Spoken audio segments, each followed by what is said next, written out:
राधे राधे। युधिष्ठिर कहने लगे कि हे भगवान, ज्येष्ठ कृष्ण एकादशी का क्या नाम है तथा उसका महात्म्य क्या है, सो कृपा कर कहिए।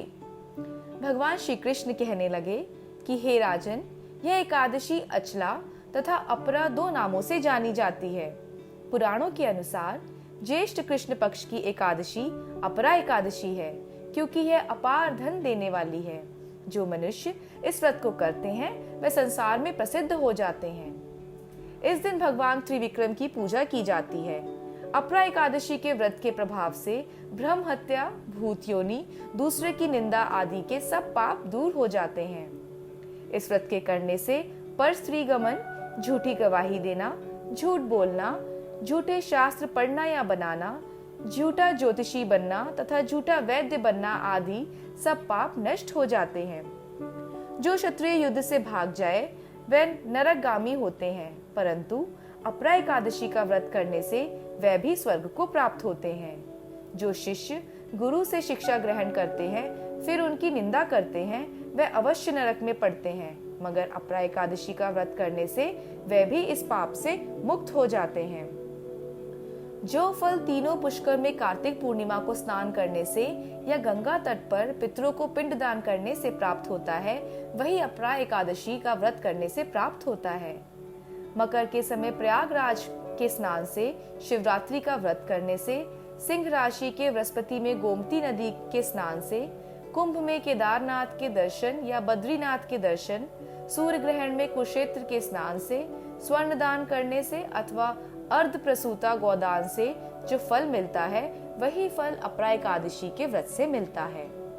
यह व्रत पाप रूपी वृक्ष को काटने के लिए कुल्हाड़ी है, पाप रूपी ईंधन को जलाने के लिए अग्नि, पाप रूपी अंधकार को मिटाने के लिए सूर्य के समान, मृगों को मारने के लिए सिंह के समान है। अतः मनुष्य को पापों से डरते हुए इस व्रत को अवश्य करना चाहिए। अपरा एकादशी का व्रत तथा भगवान का पूजन करने से मनुष्य सब पापों से छूटकर विष्णु लोक को जाता है। इसकी प्रचलित कथा के अनुसार प्राचीन काल में महिध्वज नामक एक धर्मात्मा राजा था। उसका छोटा भाई वज्रध्वज बड़ा ही क्रूर, अधर्मी तथा अन्यायी था। वह अपने बड़े भाई से द्वेष रखता था। उस पापी ने एक दिन रात्रि में अपने बड़े भाई की हत्या करके उसकी देह को एक जंगली पीपल के नीचे गाड़ दिया। इस अकाल मृत्यु से राजा प्रेतात्मा के रूप में उसी पीपल पर रहने लगा और अनेक उत्पात करने लगा। एक दिन अचानक धौम्य नामक ऋषि उधर से गुजरे।